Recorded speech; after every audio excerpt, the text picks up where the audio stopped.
Bonsoir à tous et bienvenue dans votre journal. À la une ce soir, des voyageurs bloqués durant 12 heures cette nuit dans un TER en gare de Nevers. La cause, de violentes intempéries qui ont immobilisé le train toute la nuit. Certains voyageurs l'ont passé dans les wagons. L'été, les baigneurs sont nombreux à se rafraîchir dans la Loire. Beaucoup ignorent encore que la baignade y est pourtant interdite. Entre surveillance et prévention, comment les communes et les secours font-ils face à ces vies mises en danger? Vélo cherche propriétaire. À Tours, ils sont un peu plus de 90 à être entassés aux objets trouvés. Dans quelques semaines, la police municipale les enverra à Madagascar.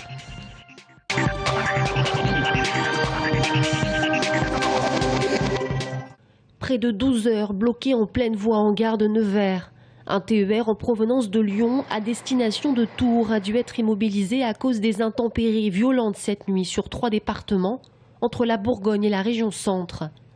Arrêtés à 18 h hier, certains ont trouvé d'autres solutions d'acheminement. D'autres ont passé la nuit dans les wagons. On a dormi dans le train comme on a pu, enfin pour ceux qui ont dormi.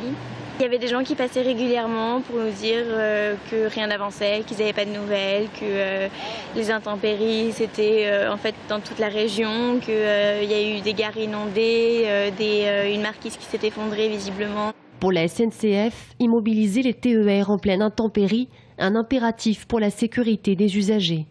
On préfère dans ces cas-là, par précaution, arrêter les trains dans les gares pour pouvoir prendre en charge les voyageurs plus convenablement, en attendant que la situation se stabilise et qu'on puisse intervenir pour faire les réparations. En région centre, 2 trains dont celui-ci ont été impactés. Heureusement, une période creuse pour la SNCF, puisque peu d'usagers ont voyagé à destination de Tours hier soir.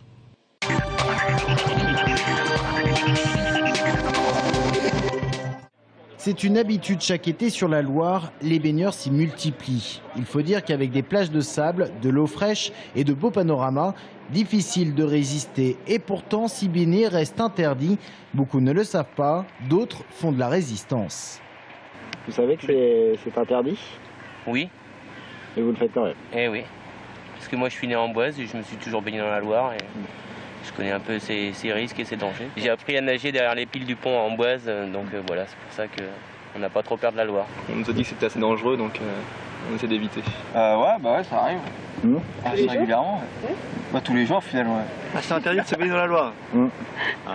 La Loire interdite à la baignade et pour cause. Malgré le calme apparent de ces eaux, les dangers y sont nombreux, avec pour conséquence la noyade. Le problème de la Loire, par exemple, c'est qu'elle est changeante. Ces courants qui sont plutôt calmes à un endroit deviennent dangereux à un autre. Les ouvrages d'art qu'on va rencontrer sur la Loire aussi peuvent provoquer un certain nombre de phénomènes, courant contre courant, tourbillons, etc. Ça, c'est des choses dangereuses.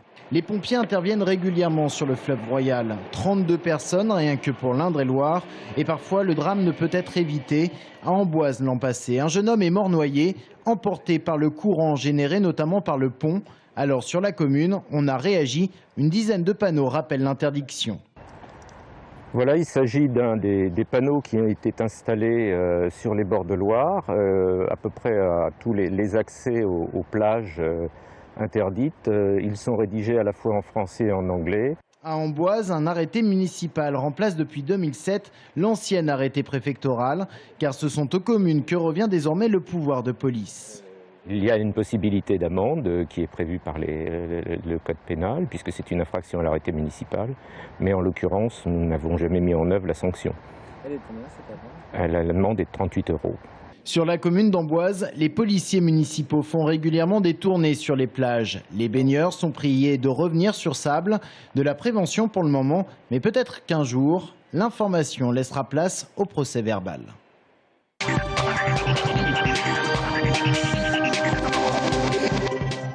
On trouve de tout aux objets trouvés de la ville de Tours. Des clés, des portefeuilles, des parapluies et même un écran plat ou un extincteur. Mais on trouve également des vélos, beaucoup de vélos. La police municipale qui gère ce service en stocke actuellement 95. Celui-ci a été retrouvé sur la voie publique ces derniers jours.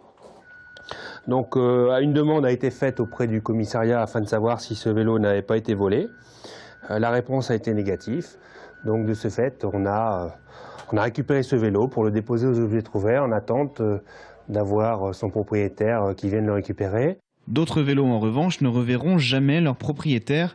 En mauvais état, ils ont été abandonnés. Seule condition pour récupérer son vélo, apporter un document, une photo, une facture qui justifie sa propriété. Ils peuvent se présenter au service des objets trouvés, signaler être à la recherche d'un vélo, la marque, le type ou autre.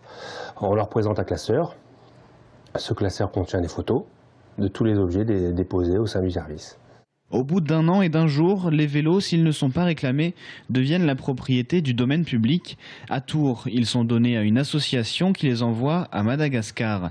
Le dernier envoi a eu lieu en 2011 et le prochain devrait avoir lieu en octobre.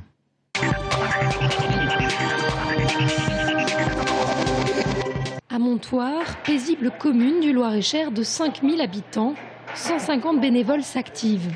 Du 13 au 18 août, entre 10 000 et 15 000 personnes vont se presser ici pour un rendez-vous désormais traditionnel, le Festival des folklores du monde qui s'y déroule chaque année depuis 1973. L'idée du festival, ça vient de monsieur Jean-François Proux, qui est donc le fondateur du festival. Au départ, à Montoire, il y avait un corso fleuri, comme assez fréquemment dans la région, le jour du 15 août. Et ensuite, il a eu l'idée de faire venir des troupes folkloriques. Donc les premières années, il y avait 1 ou 2 troupes, et aujourd'hui, on fait venir 10 groupes.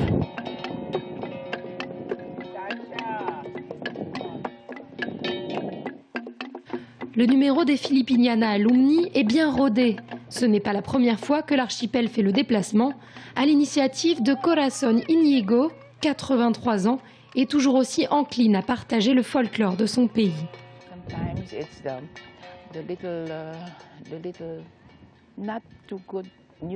Parfois, les médias parlent des Philippines pour en donner des nouvelles pas très bonnes. Et donc ça, c'est une manière de changer la donne. L'image des Philippines change. Nous sommes un pays qui se développe et beaucoup de Philippins vont à l'étranger pour aider leur famille.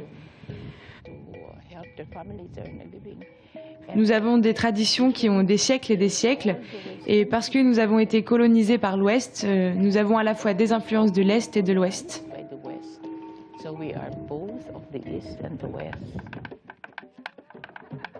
Stages de chant, de danse, animations, conférences et galas autour de cultures variées. Ce que propose le festival, c'est une véritable invitation au voyage.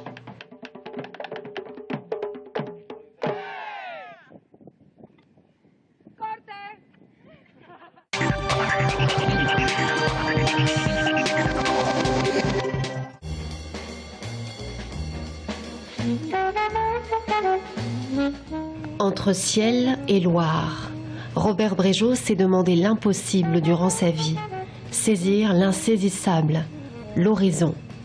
Jeu de transparence, couleurs effacées, timidement posées sur toile, et l'impressionniste originaire de Saumur était né.